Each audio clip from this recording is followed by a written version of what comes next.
and the destruction they wrought. Imagine waking up to the sound of roaring winds, debris crashing, and water surging through the streets. In a matter of hours, everything changes. Homes are destroyed, streets become rivers, and lives are upended. Hurricanes have the power to transform serene coastlines into scenes of unimaginable chaos. From the deadly Galveston hurricane of 1900 to the destruction caused by Hurricane Katrina in 2005, these storms have affected not only the terrain, but also our knowledge and approach to dealing with severe storms. Friday saw the opening of several key tourist destinations and major airports as Florida started the process of rebuilding. Rescue efforts were still in progress, though, as teams retrieved people from floodwaters, and over 2 million houses and businesses were left without electricity following Hurricane Milton. This strong storm caused havoc in coastal and interior regions, as well as a path of extensive damage across the state. Striking Florida's shore as a Category 3 storm, Hurricane Milton had Wednesday night gusts of 120 miles per hour. It unleashed its wrath, flooding cities with pouring rain and generating terrible storm surges. Strong gusts of the hurricane caused outages and threw sailboats against homes, resulting in a scene of ruin. Among the most fatal effects of the storm was a sequence of tornadoes it produced, mostly striking St. Lucie County on Florida's east coast, where at least 6 people died. On Friday, the National Weather Service sent teams to assess the damage in order to verify the precise count of tornadoes the hurricane caused. At least 17 persons died statewide from the storm, a sobering reminder of the force of nature. Known for its sensitivity to storm surges, the Tampa Bay region was spared the worst, as Milton unexpectedly turned south, guiding water away from the shore. Notwithstanding this lucky change, the powerful winds of the storm caused major damage, including a crane toppling into a downtown office building.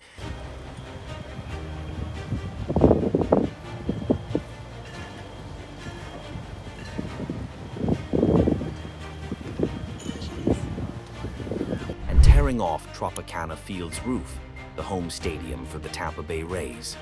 Tropicana Field is gone. According to Governor Ron DeSantis, the stadium was rated for only about 180 kilometers per hour. The domed roof is made of a translucent fiberglass supported by cables, and it was no match for the hurricane's intensity. Friday also saw flooded roads and uprooted trees, thereby complicating traffic. Rising rivers drove evacuations, and emergency teams kept rescuing people to get stranded citizens to safety. Declaring in a news conference the extent of the damage, Florida Governor Ron DeSantis said, "There's damage. There's a lot that's going to need to be done. Though we did not get the worst-case situation, we did get hit and will have to work to recover." Hurricane Milton made landfall near Siesta Key in Sarasota County. It moved quickly across central Florida overnight, producing significant flooding and damaging winds near its path. The storm did bring much destruction and damage. Tornadoes ravaged parts of the east coast of the state. Flooding occurred on the west and east coast, and strong winds lashed the state, especially in Pinellas, Hillsborough. Early projections indicate that Hurricane Milton's overall damage could be as high as $50 million. President Joe Biden reassured the impacted people that the government would help them. Following updates on the government's reaction, Biden said, "I want everyone in the impacted areas to know we're going to do everything we can help you pick up the pieces and get back to where you were." The fury of the hurricane left nearly 3 million without electricity. With over 1 million people already back on the grid, thousands of power line workers from throughout 43 states and Canada have worked non-stop trying to restore electricity.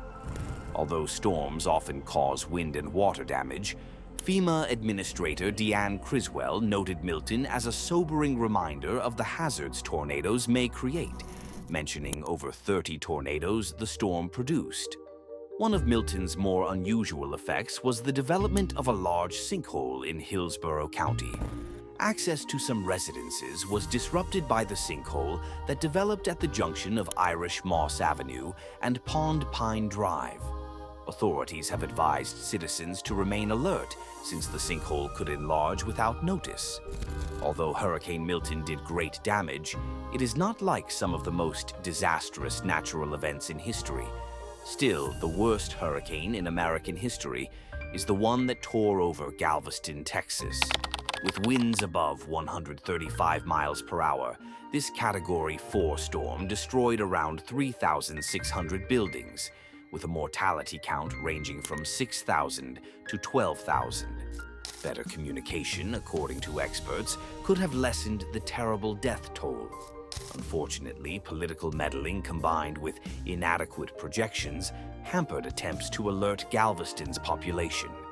Now known as the National Weather Service, the U.S. Weather Bureau was still in its early years back in 1900. Though storm tracking has improved, Willis Moore, the Bureau's director at the time, blocked data flow from Cuban meteorologists more adept at hurricane prediction. This proved catastrophic, together with centralized control that stopped regional forecasters from offering warnings.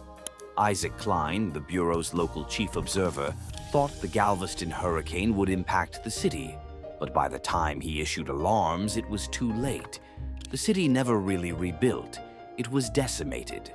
For the U.S. Weather Bureau, the Galveston hurricane signaled a sea change and spurred improved international cooperation and communication techniques.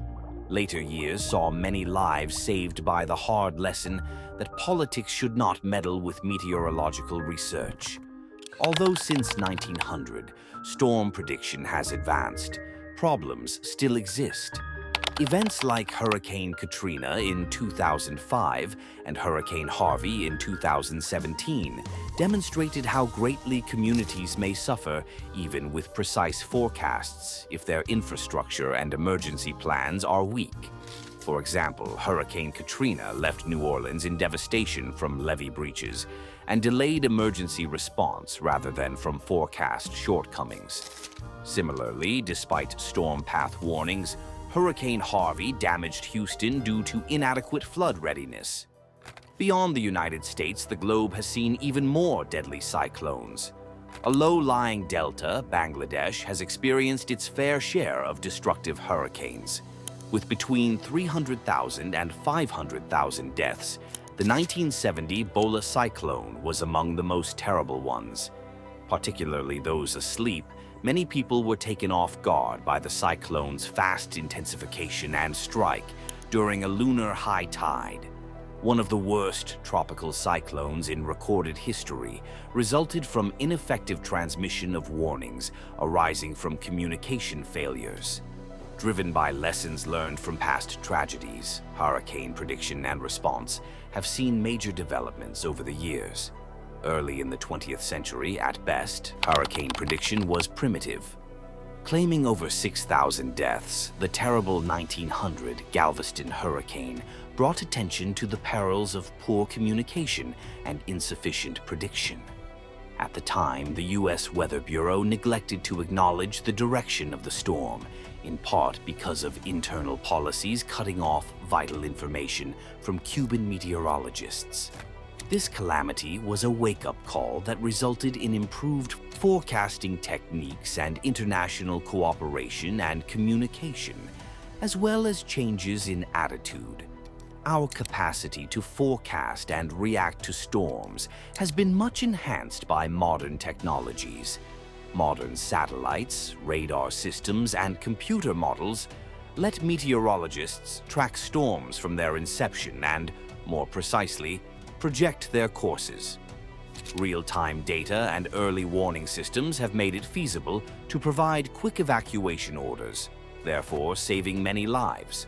For instance, accurate projection enabled Gulf Coast communities to get ready for Hurricane Harvey, hence facilitating more efficient disaster response. Still, hurricanes produce terrible societal and financial effects, notwithstanding these developments. Limited technology and infrastructure in the past meant that many communities were caught off guard by severe storms, causing extensive property and death loss. These days, the expenses more often reflect economic damage. Storms like Katrina, 2005, and Maria, 2017, caused billions of dollars in damage, upsetting local businesses and uprooting thousands of people. Knowing about hurricanes helps us to appreciate the need to be ready. Past storm lessons have impacted infrastructure, legislation, and emergency planning, so strengthening communities. Using modern technology and historical knowledge will be absolutely essential to reduce future hazards, as climate change raises the frequency and intensity of hurricanes. As climate change continues to affect weather patterns, hurricanes may grow even stronger and more unpredictable. That's why it's more important than ever to understand these storms and learn from past experiences. Preparation, early warnings, and community resilience can make all the difference when the next hurricane hits. If you found this information helpful, make sure to hit the like button, subscribe to our channel, and click the notification bell so you don't miss our upcoming videos.